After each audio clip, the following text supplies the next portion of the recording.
Halo Bapak Ibu dan Saudara-saudara yang kasih Tuhan, senang sekali kita berjumpa lagi di hari yang baru, di minggu yang baru ini. Saya harap kita semua mengalami hal yang baik, kita merasakan sukacita, merasakan damai sejahtera, dan semuanya dalam keadaan yang sehat. Hari ini kita akan bersama-sama merenungkan firman Tuhan, tetapi sebelumnya mari kita berdoa. Terima kasih Tuhan untuk setiap penyertaan Tuhan di dalam kehidupan kami. Terima kasih karena Tuhan selalu menolong kami. Tuhan selalu berjalan bersama dengan kami di dalam setiap musim kehidupan kami. Jika sebentar kami akan merenungkan firman Tuhan, kiranya Tuhan menolong kami supaya kami dapat memahami cinta kasih, pertolongan, dan kehendak Tuhan di dalam kehidupan kami. Terima kasih ya Tuhan, di dalam nama Tuhan Yesus kami berdoa. Haleluya. Amin. Bacaan kita pada hari ini berdasarkan Kejadian pasal 27 ayat yang pertama hingga ayat yang ke-29. Kejadian pasal 27 ayat pertama hingga ayat yang ke-29. Saya akan bacakan mulai dari ayat yang ke-18. Bapak Ibu nanti bisa tolong baca sendiri ya, yang ayat pertama hingga ayat 29. Saya baca dari ayat 18 hingga ayat 29 yang berbunyi demikian. Demikianlah Yakub masuk ke tempat ayahnya serta berkata, "Bapa," sahut ayahnya, "Ya anakku, siapakah engkau?" Kata Yakub kepadanya, "Akulah Esau, anak sulungmu. Telah kulakukan seperti yang bapa katakan kepadaku. Bangunlah, duduklah dan makanlah daging buruan masakanku ini, agar bapa memberkati aku." Lalu Ishak berkata kepada anaknya itu, "Lekas juga engkau mendapatkannya anakku," jawabnya, "karena Tuhan Allahmu membuat aku mencapai tujuanku." Lalu kata Ishak kepada Yakub, "Datanglah mendekat anakku, supaya aku meraba engkau, apakah engkau ini anakku Esau atau bukan." Maka Yakub mendekati Ishak ayahnya, dan ayahnya itu merabanya serta berkata, "Kalau suara Yakub, kalau tangan Esau." Jadi Ishak tidak mengenal dia, karena tangannya berbulu seperti tangan Esau kakaknya. Ishak hendak memberkati dia, tetapi ia masih bertanya, "Benarkah engkau ini anakku Esau?" Jawabnya, "Ya." Lalu berkatalah Ishak, "Dekatkanlah makanan itu kepadaku, supaya aku makan daging buruan masakan anakku, agar aku memberkati engkau." Jadi didekatkannya lah makanan itu kepada ayahnya, lalu ia makan. Dibawanya juga anggur kepadanya, lalu ia minum. Berkatalah Ishak ayahnya kepadanya, "Datanglah dekat-dekat dan ciumlah aku, anakku." Lalu datanglah Yakub dekat-dekat dan diciumnyalah ayahnya. Ketika Ishak mencium bau pakaian Yakub, diberkatinyalah dia, katanya, "Sesungguhnya bau anakku adalah bau padang yang diberkati Tuhan. Allah akan memberikan kepadamu embun dari langit, dan tanah-tanah gemuk di bumi, dan gandum serta anggur berlimpah-limpah. Bangsa-bangsa akan takluk kepadamu, dan suku-suku bangsa akan sujud kepadamu. Jadilah tuan atas saudara-saudaramu, dan anak-anak ibumu akan sujud kepadamu. Siapa yang mengutuk engkau, terkutuklah ia, dan siapa memberkati engkau, diberkatilah ia." Demikianlah pembacaan firman Tuhan pada hari ini. Sungguh berbahagia kita yang diberikan kesempatan untuk mendengarkan, merenungkan, memelihara, bahkan diberikan kekuatan untuk melaksanakan di dalam kehidupan kita sehari-hari. Haleluya.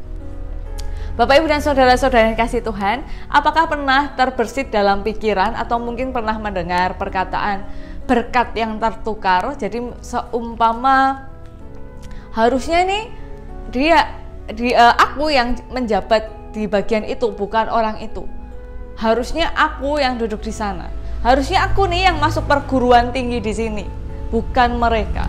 Harusnya aku yang mendapat ini, harusnya aku yang mendapat itu, harusnya aku yang aku, dan merasa bahwa berkat yang kita terima itu tertukar dengan orang lain.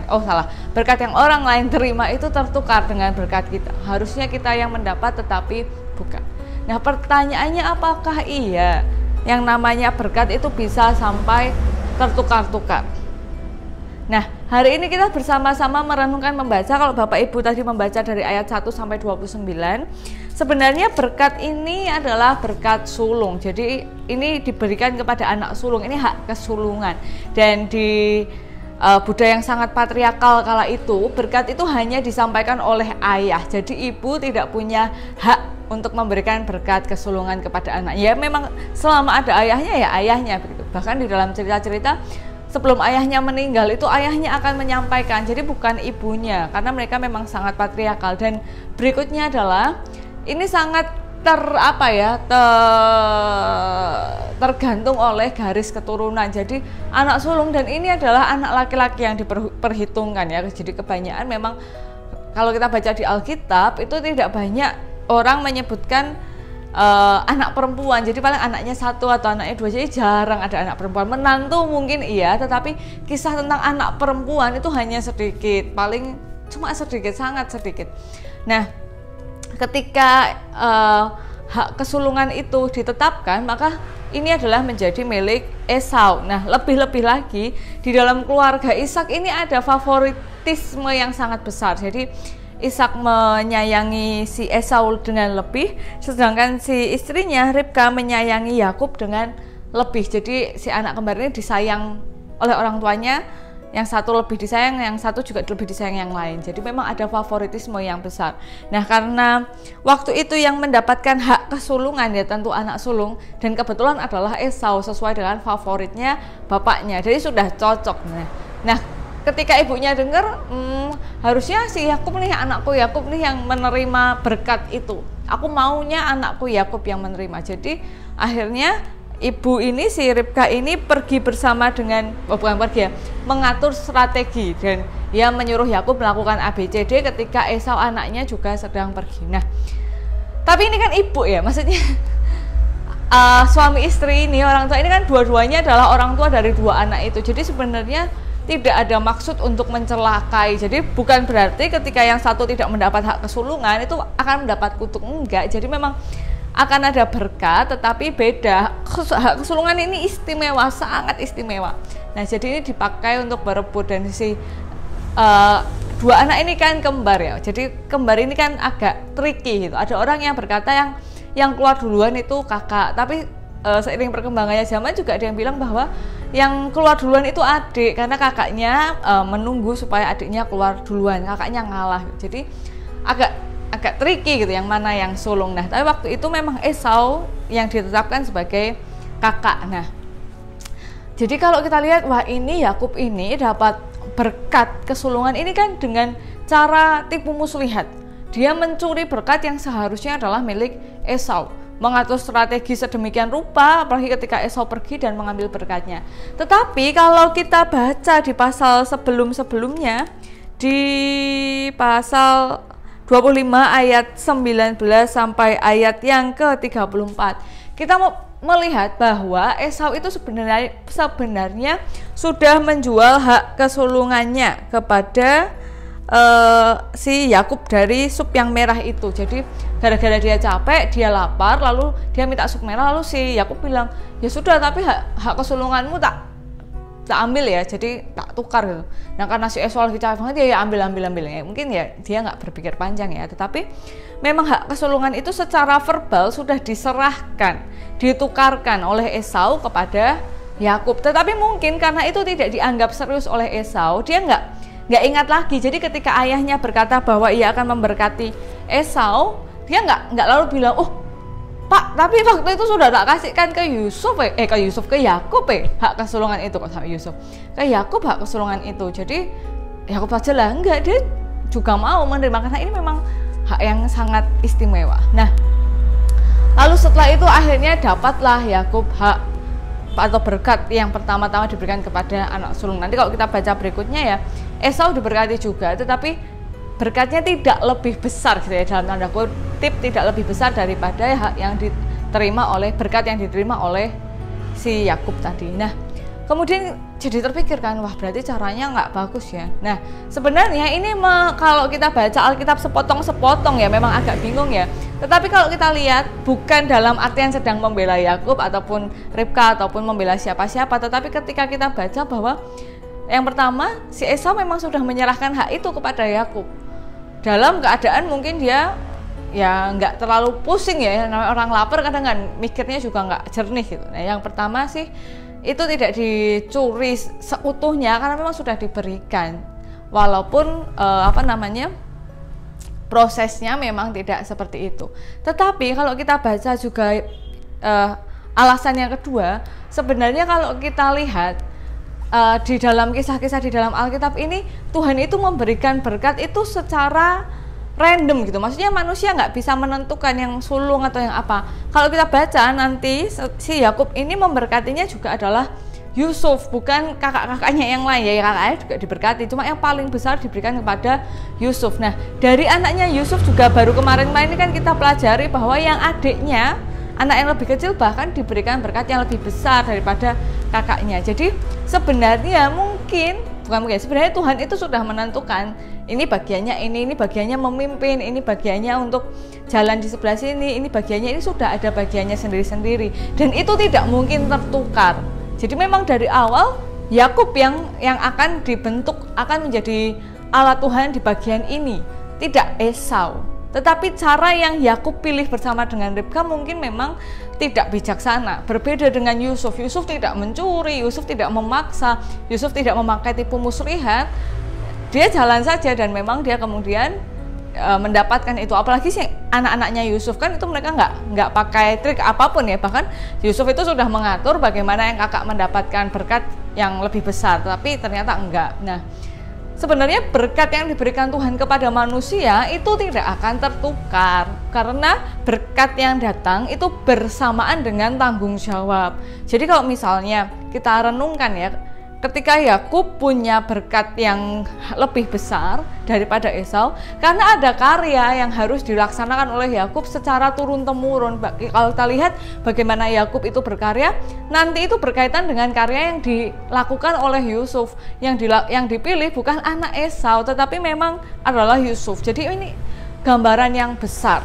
Dan nanti Esau dan keluarganya juga punya bagian yang lain. Sebenarnya tidak akan tertukar, hanya memang proses yang dilakukan oleh Yakub dan Ribka memang ya berbeda dengan ekspektasi yang lain, begitu kan. Nah, ini menjadi pengingat bagi kita bahwa berkat kita dan orang itu nggak mungkin ketukar. Jadi nggak mungkin Tuhan itu dengan tidak sengaja menempatkan kita di satu tempat karena tertukar. Wah ya ampun, jangan-jangan nenek misalnya, kan mungkin ada ya, saya belum menikah begitu saya bisa mendapat karir yang lebih baik gitu. Kenapa kok saya ditempatkan di tempat ini? Atau misalnya, wah seandainya waktu itu saya kuliahnya di alma mater apa, saya nggak akan di tempat ini, mungkin saya di perusahaan lebih baik dan lain-lain. Nah, ketika kita memikirkan itu seakan-akan berkat kita ini ketukar gitu sama orang lain. Padahal saya lebih layak loh, saya lebih bisa loh daripada mereka. Padahal enggak, berkat yang kita terima sekarang ini berkaitan dengan tanggung jawab yang kita terima. Nah, tetapi kan persoalannya adalah orang seringkali minta berkatnya tapi takut sama tanggung jawabnya. Padahal semakin besar berkat yang diterima, pasti tanggung jawabnya akan semakin besar. Ya itu kan ya nggak pasti juga sih, tapi berkemungkinan tanggung jawabnya itu akan menjadi lebih besar. Kayak misalnya di perusahaan itu, pemilik perusahaan itu memang wah berkatnya, rezeki yang diterima itu kan sangat besar.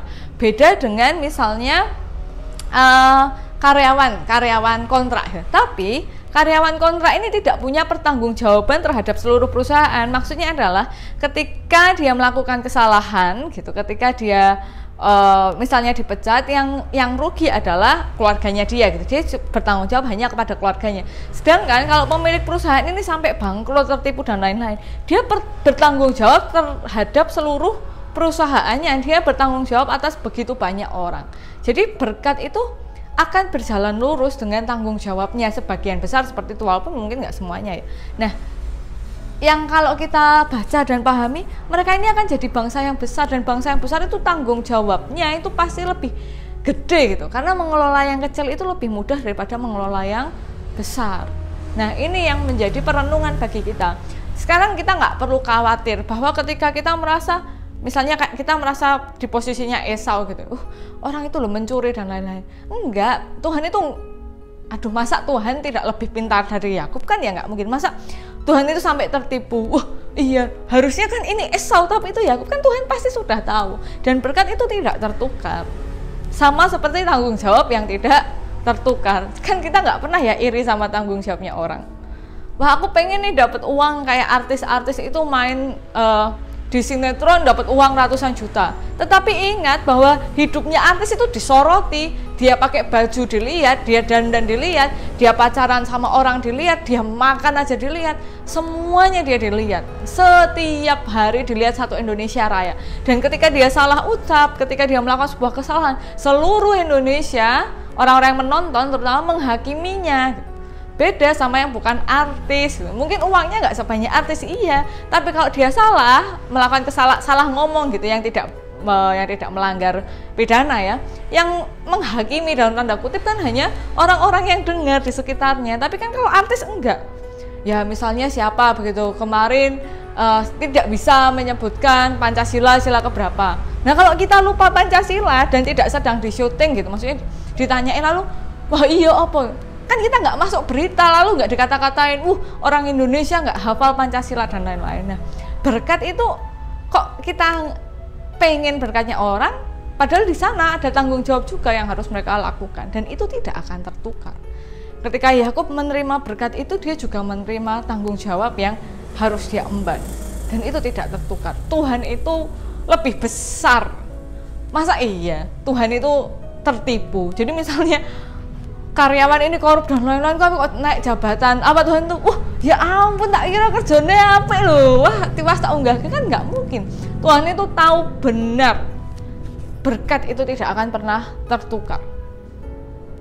Jadi Bapak Ibu dan saudara-saudara yang kasih Tuhan, kalau hari ini kita masih merasa kok hidupku gini-gini aja, kok mereka begini begitu, nggak perlu khawatir, nggak perlu risau. Mari kita fokus pada milik kita sendiri. Maksudnya ketika Tuhan memberikan berkat kepada kita beserta dengan tanggung jawabnya, fokus aja di situ. Nggak usah repot banget ngurusin hidupnya orang lain, nggak usah berandai-andai seandainya saya menjadi hidup orang lain, tidak. Bermimpi tentu boleh, bercita-cita tentu boleh, tetapi fokus pada berkat, pada tanggung jawab yang kita miliki juga adalah hal yang baik. Tidak perlu bingung soal berkat yang tertukar, karena Tuhan itu sangat luar biasa, sangat maha tahu. Tidak mungkin kok Tuhan itu memberi berkat kok tertukar. Mari kita berdoa. Tuhan yang maha kuasa, Tuhan yang begitu baik, kami menyadari bahwa Tuhan akan menolong kami, Tuhan memberikan kepada kami berkat dan tanggung jawab sesuai dengan kapasitas kami, sesuai dengan yang Tuhan kehendaki. Maka dari itu Tuhan memampukan kami untuk mensyukuri berkat Tuhan dan memampukan kami untuk melaksanakan tanggung jawab yang Tuhan berikan kepada kami. Seluruh kehidupan kami di dalam masa yang suka maupun yang duka, dalam keadaan yang bebas maupun terhimpit, kami serahkan ke dalam tangan kuasa Tuhan Yesus. Haleluya. Ya Bapak Ibu, yang demikian yang dapat saya sampaikan, kiranya dapat menjadi hal yang baik bagi kita semua. Dan Bapak Ibu dan saudara-saudara yang kasih Tuhan, hari-hari ini COVID-19 ini belum surut, jadi mari tetap menjaga diri, menjaga kesehatan, tetap jaga jarak aman. Walaupun memang banyak kegiatan yang sudah mulai terlihat normal, tapi kita harus tetap melakukan hal-hal yang budaya yang baru seperti pakai masker, menggunakan mencuci tangan dan lain-lain, tidak menyentuh muka secara sembarangan. Dan banyak-banyak minum air putih, berolahraga dan menjaga kesehatan. Tetap semangat, tetap penuh sukacita. Sampai berjumpa di perjumpaan yang lainnya. Tuhan Yesus memberkati. Sampai jumpa.